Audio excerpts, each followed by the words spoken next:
क्या तुम स्कूल वाली लाइफ को मिस करते हो? मैं भी बहुत मिस करता हूँ उन दिनों को। और आज की कहानी है मेरे स्कूल के बारे में।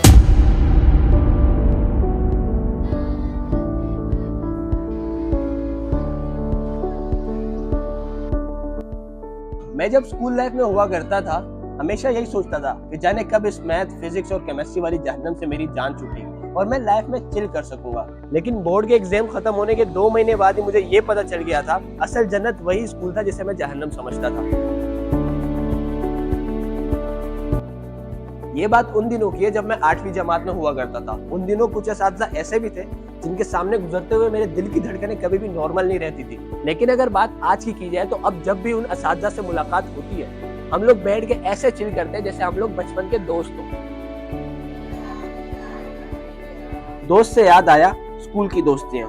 मुझे क्यों लगता है कि स्कूल की दोस्तियां स्कूल के गेट से आखिरी बार निकलने के बाद खत्म सी हो गई, क्योंकि स्कूल के जिन लड़कों से मेरी मुलाकात अब होती है वो मेरे दोस्त नहीं है। अब हम एक दूसरे को बस जानते हैं। अब ऐसा भी नहीं है कि स्कूल के बाद मेरा कोई दोस्त नहीं रहा, अब भी मेरे ऐसे दोस्त हैं जो स्कूल के बाद भी मुझसे कनेक्ट है और अब तो लगता है कि कब्र तक साथ ही जाएंगे। लेकिन दूसरी तरफ कुछ दोस्त ऐसे भी हैं जिनको स्कूल के बाद मैंने देखा तक नहीं। सैड ना?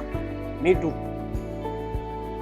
भाई असेंबली के वक्त के भी ना अपने ही चोचले हुआ करते थे। बेल बजते ही ग्राउंड पे पहुंचो और बस धूप के मजे लो। लेकिन अगर बात यहाँ खत्म हो जाती तो भी ठीक था, लेकिन नहीं। अभी आपको ग्राउंड से क्लास तक का सफर तय करना है और इस सफर के दौरान आपको जालिम समाज के कुछ जालिम लोग मिलेंगे जो आपके नाखून, टाई और शूज वगैरह प्रॉपर ना होने पे आपको सजा के तौर पे बड़े प्यार से थप्पड़े मार के ना क्लास की तरफ रवाना कर देंगे। लेकिन एक राज की बात बताऊं, इस जालिम समाज के जालिम लोगों में मैं भी हुआ करता था।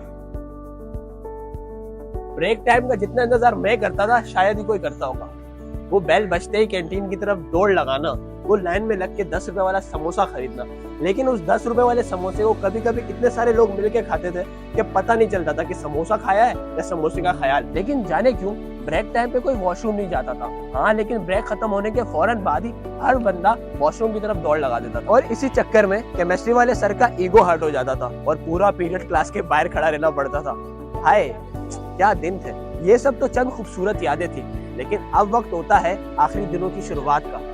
9 और मैट्रिक क्लास, स्कूल के आखिरी 2 साल। इन 2 सालों में जाने क्यों हमें यूं लग रहा होता था कि हम बड़े हो चुके हैं और इसी गलत फहमी के चलते हमने अपने कई असातिज़ा से कई मर्तबा बदतमीजी भी कर दी। बहुत से दोस्तों का दिल भी दुखाया, बहुत सी गलतियां भी की और ये 2 साल 2 हफ्तों की तरह गुजर गए। स्कूल के वो लड़के जो कभी दोस्त हुआ करते थे अब एक दूसरे का हाल भी नहीं पूछते। हर बंदा अपने घर की जिम्मेदारी के नीचे ना दब दब के सांस ले रहा है। कहाँ हमने सोचा था स्कूल खत्म होने के बाद जिंदगी के मजे लेंगे और कहाँ जिंदगी हमारे मजे ले रही है। बस जाते जाते इतना कहूंगा कि अगर अभी तुम स्कूल लाइफ में हो तो इस वक्त को खुल के जी लो, क्योंकि बाद में ना ये वक्त मिलेगा और ना ये लोग।